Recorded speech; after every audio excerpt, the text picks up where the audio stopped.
Estimados amigos, estimados irmãos, mais uma vez as nossas saudações fraternas e amistosas a todos que nos assistem, que nos ouvem a partir desse momento. Estamos dando início, então, mais um Evangelho no Estúdio, o estudo da doutrina espírita através das obras básicas de Allan Kardec, com o livro, atualmente, estamos aí no Evangelho segundo o Espiritismo, depois vamos fazer o estudo de outros livros comentando aqui também, então teremos material, muito material aí para o nosso encontro. Então, vamos demarcar nosso estudo, nosso encontro, com uma prece, com uma oração, agradecendo a Deus Pai, Criador da vida, Criador do cosmo, agradecendo por tudo que temos, por tudo que somos, rogando ao Criador força e bom ânimo para passarmos pelos nossos desafios, as nossas dificuldades, com êxito, com sucesso. Que tenhamos, então, guardado no nosso íntimo essas vitórias, esse sucesso da nossa luta interna, daqueles pontos que ainda sabemos que precisamos melhorar, porque é isso que levaremos desse mundo. As lágrimas que enxugamos, as alegrias que trouxemos, aquilo que podemos e possamos distribuir para aqueles que estão à nossa volta. Auxilia-nos, Pai, no nosso dia a dia, nos protegendo, nos dando força e bom ânimo para a nossa luta diária, para que possamos ser aqueles que distribuem o otimismo, que distribuem o apoio, a presença amiga, a racionalidade, o afeto sincero.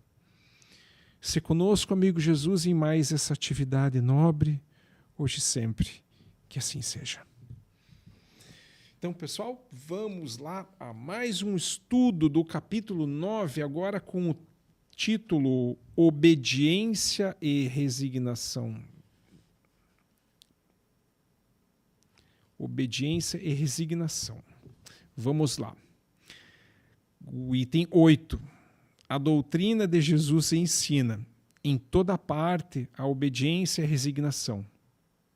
Duas virtudes companheiras da doçura, muito ativas, embora os homens as confundam erradamente com a negação do sentimento e da vontade. E aqui vem uma das frases que eu entendo ser uma das mais lindas do Evangelho segundo o Espiritismo, e que diz assim o texto: a obediência é o consentimento da razão. A resignação é o consentimento do coração. Vou repetir. A obediência é o consentimento da razão. Da razão. A resignação é o consentimento do coração. Ambas são forças ativas, porque carregam o fardo das provas que a revolta insensata deixa cair. O frouxo não pode ser resignado, assim como o orgulhoso e o egoísta não podem ser obedientes. Jesus foi a encarnação dessas virtudes desprezadas pela antiguidade material. Ele veio no momento em que a sociedade romana perecia nos desfalecimentos da corrupção. Veio fazer luzir no seio da humanidade abatida os triunfos do sacrifício e da renúncia carnal. Isso não é fácil. Cada época está assim marcada com o selo da virtude ou do vício que a deve salvar ou perder. A virtude da vossa geração é a atividade intelectual. Seu vício é a indiferença moral. E como nós temos visto isso por aí, a indiferença moral. Eu digo somente a atividade porque o gênio se eleva e, de repente, se descobre sozinho os horizontes que a multidão não verá, senão depois dele, ao passo que a atividade é a reunião dos esforços de todos para atingir um fim menos grandioso, mas que é a prova intelectual de sua época. Submetei-vos ao impulso que viemos dar aos vossos espíritos. Obedecei à grande lei do progresso, que é a palavra da vossa geração.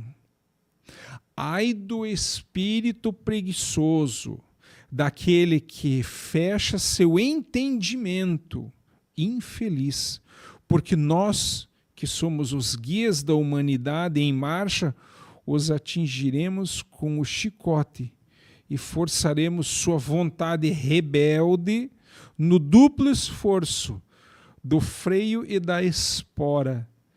Toda resistência orgulhosa deverá ceder, cedo ou tarde. Mas bem-aventurados os que são brandos, porque prestarão dócil ouvido aos ensinamentos do alto. Mais uma vez, Lázaro, em Paris, em 1863. Esse tema, obediência e resignação, ele é um chamado à nossa atenção. É um chamado à nossa acomodação. A nossa sociedade nunca esteve tão acomodada como está. A nossa sociedade nunca teve a quantidade de distrações a que somos colocados no dia a dia. Distrações essas que nos fazem perder completamente o foco daquilo que outrora nós entendemos como sendo o melhor caminho. Aí vem a doutrina espírita, vem os ensinamentos no Cristo e nos chamam a atenção. Mas, ao mesmo tempo, vem as vicissitudes da vida que também nos chamam a atenção através da dor e do sofrimento, para que nós possamos realinhar a nossa aeronave no rumo correto. Rumo àquele que nós mesmos pedimos anteriormente. Rumo àquele que nos nossos momentos de meditação mais elevada nós percebemos ser o melhor caminho. Mas que em função dos chamados da vida material, da sensualidade, do materialismo, do divertimento excessivo, nós acabamos perdendo o rumo. Mas nós temos a ciência que temos sim um anjo guardião, um espírito que vela por nós e que muitas vezes é também severo com aquilo que nós pedimos. É como se fosse um treinador, como se fosse, entre aspas, o treinador de vôlei, o Bernardinho, que era aquele técnico durão, mas que trazia resultados. E muitas vezes o nosso anjo guardião age assim com a gente, para que a gente não se perca nos caminhos, para que nós não tenhamos uma encarnação perdida, para que nós não tenhamos uma encarnação onde saímos daqui mais devedores do que viemos, com mais conta para pagar do que conta paga, porque existe sim N situações, N pessoas que vêm com contas, né, a pagar espiritualmente, com seus pontos a serem melhorados, ele não consegue melhorar aquilo e ainda consegue causar mais dor e sofrimento na vida dos outros. Imagina o que vai ser quando chegar lá do outro lado. É uma dor de cabeça lascada. Então é isso que o Evangelho nos traz, esse chamado. Aqui no finalzinho do texto, ele nos diz assim, vou até repetir esse pedacinho aqui, ó. Mas bem-aventurados os que são brandos, porque prestarão dócil ouvidos aos ensinamentos. Aqui ninguém está dizendo para ouvir o ensinamento e aceitar ele sem questionar. Até porque na doutrina espírita nós temos uma coisa chamada fé raciocinada. Fé raciocinada. A gente não tem fé cega. É porque você não pode discutir, porque é um dogma, é um mistério. Não, doutrina espírita isso não existe. Nós podemos questionar, nós podemos conversar, nós podemos debater, porque o que impera é a lei da razão, do entendimento, da lógica, da inteligência, mas também da doçura e do consentimento do coração, como diz ali. Então, que nós possamos ser menos excessivamente críticos e menos preconceituosos e avaliar os elementos que nos são colocados sobre a mesa, para que a gente possa realmente perceber, isso me faz bem, isso me traz bem, determinadas companhias me agregam coisas positivas ou coisas negativas. A árvore mostra os frutos que tem, se são doces ou se são azedos, ou se não tem gosto nenhum. É um critério de escolha nossa, porque nós somos espíritos que já conquistaram a bênção do livre-arbítrio, onde a gente pode escolher fazer o que quiser. Nós temos liberdade, pessoal, absoluta dentro das nossas capacidades. Ninguém acha que vai sair voando que nem o super-homem, porque isso não vai acontecer. E que Deus vai colocar um colchão para te salvar. Não, Ele não vai fazer isso. Ele não vai fazer isso. Se você ser jogado um prédio achando que vai sair voando, você não vai voar e não vai ter um colchão lá te esperando, porque você infringiu uma lei e Deus vai fazer com que você colha as consequências disso. Isso é lógica, isso é racionalidade. Deus não é como um papaizinho bonzinho que resolve todos os problemas para a gente. Isso não é verdade. Nós somos espíritos que já têm uma determinada capacidade e nós podemos resolver os nossos problemas, sim, podemos pedir ajuda aqui, auxílio aqui, mas o motor inicial é a nossa vontade. Então, que ela seja alicerçada, seja baseada nos ensinamentos do Cristo. Não faça aos outros o que não gostariam que te fizessem. Dessa forma, com essa maravilha que nós temos chamado livre-arbítrio e inteligência, nós podemos parar, meditar, pensar, antes de tomar uma atitude. Conversar, buscar uma consultoria, conversar com um amigo, com um parente, uma pessoa mais velha, uma pessoa mais nova, que também pode ter outra visão. Enfim, nós temos um manancial de recursos na nossa vida. E nós temos o livre-arbítrio, o direito de escolha. Mas nós estamos obrigados a colher tudo aquilo que nós plantamos. Ai daquele que plantou a discórdia, que plantou a corrupção, que plantou a maldade, que plantou todas aquelas coisas ruins que a gente já sabe o que é. Porque vai colher. Vai colher.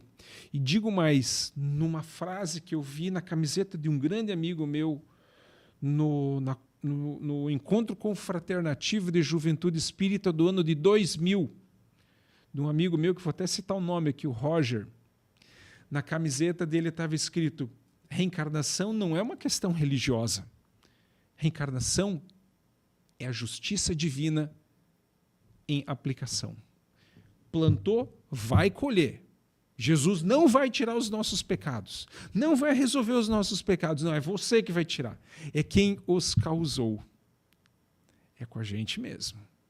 Essa é a realidade. Esse é o resumo dessa mensagem. Obediência e resignação. Poderíamos falar muito mais a respeito disso, mas a gente tem o tempo mais curtinho. Então, convido os amigos que possam ler esse trecho, está lá no capítulo 9, e fazer também a sua meditação a respeito disso. No livro do André Luiz, Os Missionários da Luz, exemplifica claramente esse trecho aqui. O livro todo é praticamente baseado nesse trecho. Convido aos amigos, se possível, que leem esse livro, Missionários da Luz. Fala a respeito de todo o processo reencarnatório, como é o trabalho dos bons espíritos para aquelas almas que vão reencarnar. Enfim, é uma obra de beleza única. Então, chegamos ao fim de mais um episódio do nosso Evangelho no Estúdio. A nossa gratidão a todos pela presença, pela audiência. Se gostaram, se não gostaram, procurem deixar aí um comentário, um like. Enfim, isso é muito importante para nós, para que a gente possa avaliar aí e melhorando cada vez mais o nosso trabalho.